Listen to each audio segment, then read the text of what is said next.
تین ادوار ہیں، ہم پیدا ہوتے ہیں، ہم بچے ہوتے ہیں، اس کے بعد ہم بوڑھے ہوتے ہیں اور انتقال کر جاتے ہیں۔ اللہ اکبر۔ بچے ہوتے ہیں تو بھی مجبور ہوتے ہیں، بوڑھے ہوتے ہیں تو بھی مجبور ہوتے ہیں۔ بچپنا اور بڑھاپے میں مجبوری کا عالم یکساں ہوتا ہے۔ ایک بات یہاں کسی مفکر نے کہا تھا، اے انسان تو اپنی طاقت پر گھمنڈ کیوں کرتا ہے؟ تو اپنی طاقت پر ناز کیوں کرتا ہے؟ تو اپنی قوت پر تکبر کیوں کرتا ہے؟ ارے تو اتنا محتاج ہے، جب پیدا ہوا تھا تو نہانے کے قابل نہ تھا، تجھے کسی نے نہلا کر کے جھولے میں ڈالا، اور جب مرے گا تب بھی نہانے کے قابل نہیں ہوگا، کسی کے غسل کا محتاج ہوگا۔ پیدائش کے بعد گود میں ڈالنے سے پہلے تجھے نہلایا گیا، اور مرنے کے بعد قبر کی گود میں ڈالنے سے پہلے بھی تجھے نہلایا جائے گا۔ پلنگ پر بھی لٹانے والا ہاتھ دوسرا تھا، قبر میں اتارنے والا ہاتھ بھی دوسرا ہوگا۔ کس بات پہ گھمنڈ کرتے ہو؟ کس بات پہ تکبر کرتے ہو؟ بہرحال تو انسان کا آغاز اور انجام ہے، پیدائش اور بڑھاپا ہے۔ اسی لیے کہنے والے مفکر نے کہا، جب انسان بچہ ہوتا ہے تو اس کی پوری طاقت پاؤں میں ہوتی ہے، پیروں میں، اس لیے بچے بھاگتے بہت ہیں۔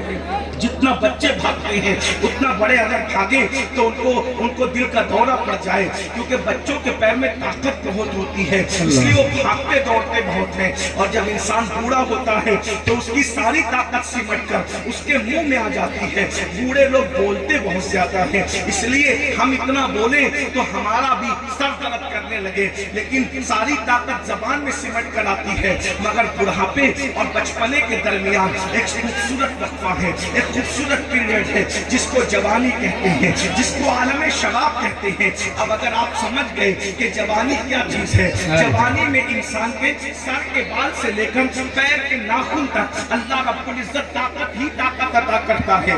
آنکھوں میں طاقت ہوتی ہے، زبان میں طاقت ہوتی ہے، نگاہوں میں طاقت ہوتی ہے، کانوں میں طاقت ہوتی ہے، پورے وجود میں طاقت ہوتی ہے۔ یہ جوان ہی ہے جو اللہ اکبر پہاڑوں کو کاٹ کر کے راستے بنانے کا ہنر جانتے ہیں۔ یہ جوان ہی ہے جو زمین کا سینہ چیر کر کے نہریں نکالنے کا ہنر جانتے ہیں۔ یہ جوان ہی ہے جو آفاق پر کمندے ڈالنے کا حوصلہ رکھتے ہیں۔ یہ جوان ہی ہے جو سورج کی شعاعوں کو گرفتار کرنے کی صلاحیت رکھتے ہیں۔ یہ جوان ہی ہے جو چاند پر کمندے ڈالنے کا حوصلہ رکھتے ہیں۔ ہاں وہ جوان ہی تھے جنہوں نے اندلس کے ساحل پر کشتیاں جلائی تھی۔ وہ جوان ہی تھے جنہوں نے پہلے ظلمات میں گھوڑے دوڑائے تھے۔ وہ جوان ہی تھے جنہوں نے یورپ کے کلیساؤں میں اذانیں پڑھی تھی۔ وہ جوان ہی تھے جنہوں نے افریقہ کے تپتے ہوئے صحراؤں میں اذانیں پڑھی تھی۔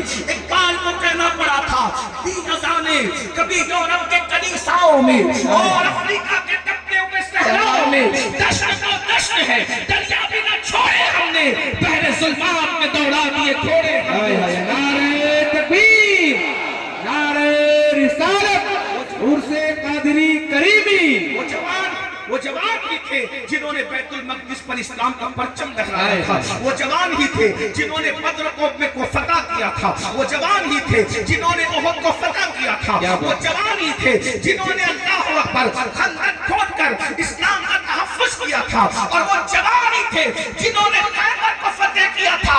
بلکہ وہ ایسا جوان تھا جس کی جوانی کی گواہی اللہ رسول دیتے نظر آتے ہیں۔ لا فتح الا علی، لا سیف الا ذوالفقار۔ علی کی طرح کوئی جوان نہیں ہے اور ذوالفقار کی طرح کوئی تلوار نہیں ہے۔ وہ جوان ہی تھے جو فاتح کربلا تھے۔ علی اکبر کی جوانی دیکھیں، امام قاسم کی جوانی دیکھیں، حضرت عباس کی جوانی دیکھیں۔ اللہ اکبر، یہ جوان ہی تھے، یہ جوان ہیں، اور جوانی کی اہمیت اسلام میں زیادہ ہے۔ اسی لیے میرا اللہ ارشاد فرماتا ہے، ثم لتسألن یومئذ عن النعیم۔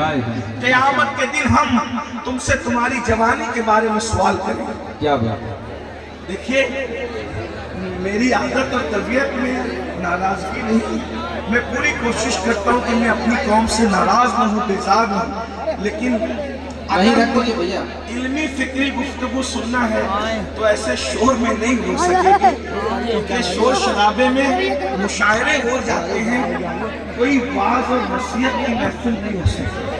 اور چونکہ ڈاکٹر یہ شاہد صاحب جتنے لوگ کھڑے ہیں گزارش ہے کہ آپ وہاں سے ہٹ کر ارشد ممبر صاحب کی اچھے ہوتے ہیں، یہ بیٹھے ہوئے لوگ بہت اچھے سے سن رہے ہیں، ماشاءاللہ کھڑے ہوئے جو سامنے کے لوگ ہیں وہ بھی بہت اچھے سے سن رہے ہیں۔ ان میں کچھ بھائی ہیں جو میری طرح بے باکی کر رہے ہیں، تو ان کو میری طرح بے باک نہیں ہونا چاہیے، وہ تھوڑا کھڑے رہے سمجھے۔ حضور کی محفل، ایک بات بتاؤں، اس محفل میں حضور کی توجہ ہوتی ہے، اس محفل میں، ایسی محفلوں میں حضور کی توجہ، یہ وہ کام بہت اچھا کریں جو پردہ اٹھا رہے ہیں نا، یہ کام اچھا